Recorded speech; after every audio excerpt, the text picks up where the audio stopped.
Hello everyone, welcome back to our channel. Myself Ashim Das, and today we are going to continue with the second chapter of History of Class 9, that is Socialism in Europe and the Russian Revolution.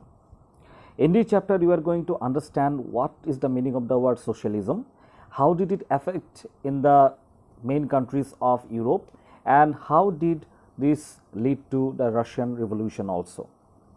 So here we are going to understand the first topic, that is the age of social change. Let us go to the previous chapter. In the previous chapter we already read about the powerful ideas of freedom and equality that circulated in Europe after the French Revolution. As you know, the French Revolution was a great significant change in the whole monarchical system and how it brought the ideas of equality and liberty and also brotherhood, and most importantly the idea of democracy which came in the minds of the people. So this French Revolution opened up the possibility of creating a dramatic change in the way in which the society was structured. So earlier always we found that the people were ruled by the king or monarchical system, but when the French Revolution happened, at that time the people of France revolted against King Louis XVI and how they decided to take the power in their own hands. As you have already read in the last chapter, the French Revolution, before the 18th century society was broadly divided into states and orders, and it was the aristocracy and church which controlled the economic and the social power in most of the countries. So all the power of the economy and all the power of the society were in the hands of the aristocracy and church. Suddenly, after the French Revolution, after 1789, if you recall in the last chapter, it seemed possible to change this. And the people, those were in the estates and mainly the aristocracy and the church, they lost their power. And it was like a great change in the society. And these ideas did not remain confined only in France, but it spread to other parts of the country, and not only that, the other parts of the Europe also, and most importantly in many parts of the world also did spread, including Europe and Asia. New ideas about individual rights and who controlled the spatial power began to be discussed among the people. In India, we talk about Raja Ram Mohan Roy, the founder of the Brahmo Samaj, and also he was a great social reformer, and Derozio, who was an Indian poet, and both of them talked of the significance of the French Revolution, and many others debated the ideas of the post-revolutionary Europe. So what happened after the revolution took place in Europe? What changes did it bring in the nearby countries as well as in the far off countries like India also? Like the developments in the colonies, like as you know, India was a colony at that time. So the people were being controlled by the British people and the other superpowers. So that is why the development in the colonies in turn reshaped these ideas of societal change. How the society changed, how the people in the society began to understand that we have to break the chains or the barriers of the different kinds of colonial rule. This thing came in the minds of the people with the help of these ideas only. Let's see in the next part what is given. Not everyone in Europe, however, wanted a complete transformation of the society. Responses varied from those who accepted that some change was necessary but wished for a gradual shift. The word gradual shift here means they did not want to change within one day or within 1 year, but it was a change that wanted to come slowly and gradually. To whom? They wanted to restructure the society radically. Some wanted to change like suddenly they wanted to change, or radically within a short period of time, but some did not want so. Some were conservatives, mark the words, conservatives, some were liberals and radicals. So what do these terms mean? What did these terms like conservatives, liberals and radicals mean in the context of the time? What separated these strands of the politics? What linked them together? We'll try to understand all these things. Are they same or not? We will also look briefly at some of the important political traditions of the 19th century and see how they influenced the change in the society.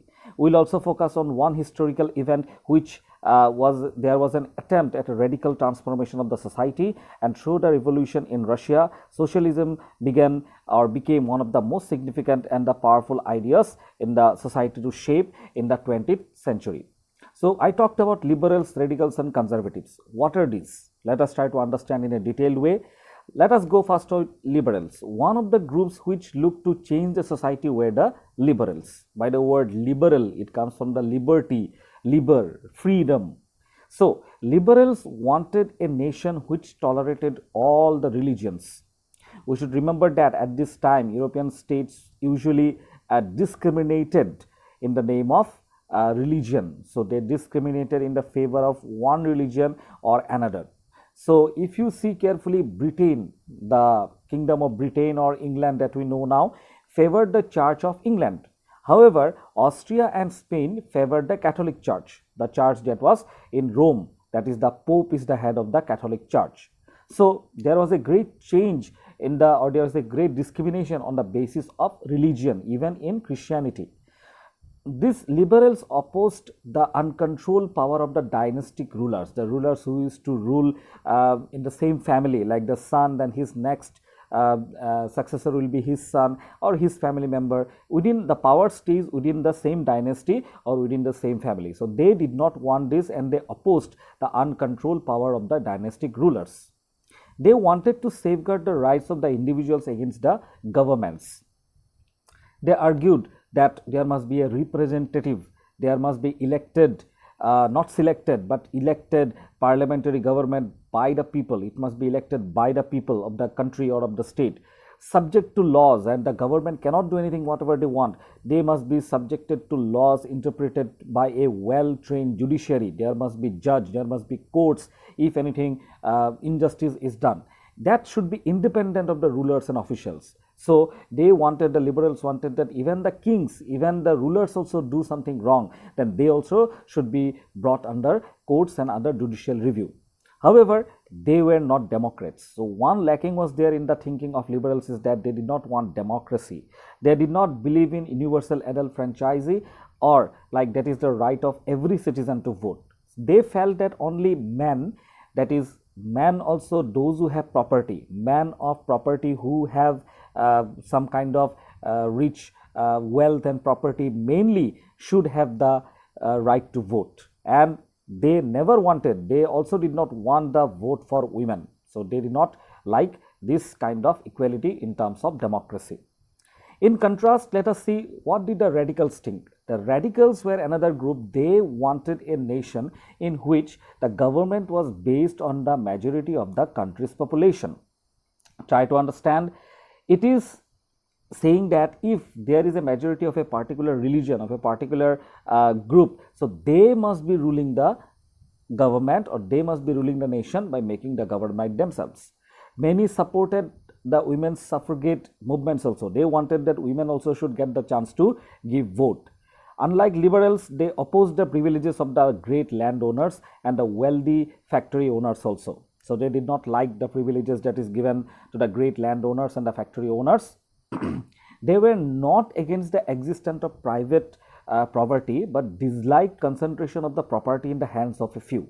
So, they said that yes, if anybody wants to make property or wants to buy property, do business in property, they can do that privately. But however, they did not want any kind of concentration of property in the hands of a few people who would be means holding the power in their hands.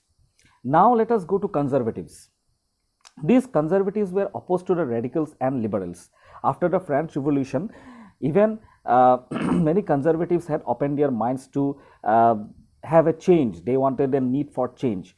Earlier in the 18th century, conservatives had been generally opposed to the idea of change. The conservative word itself is saying us that they are orthodox, or they are like belonging to the old school or to the old system where they follow the monarchical system is the best system. So, they also were opposed to the idea of change, and by the 19th century they accepted, however, that some change was inevitable. It cannot be stopped, it will come, but they believed that the past also had to be respected. You cannot completely ignore and you cannot avoid the past, what had been already been in the country or in the government, and change had to be brought about through a slow and a gradual process where everybody can adjust. Such kind of differing ideas about the societal change clashed during the social and the political turmoil and followed the French Revolution. Now after the French Revolution, this kind of liberals, some were following the ideas of conservatives, some were following the ideas of radicals. So there was a great differing clash of the changes of the ideas among the people in the society. So the various attempts at the revolution and national transformation in the 19th century helped define both the limits and the potentials of these political tendencies. So what were the limits, what are the disadvantages and potential, the power of the political tendencies, that one also will be discussed in the upcoming classes. So I hope all of you have understood till now. We'll try to understand the next importance and the limits and the potential of the political tendencies, and our next topic will be 1.2, that is industrial society and social change. We will do that in the next video. Thank you so much.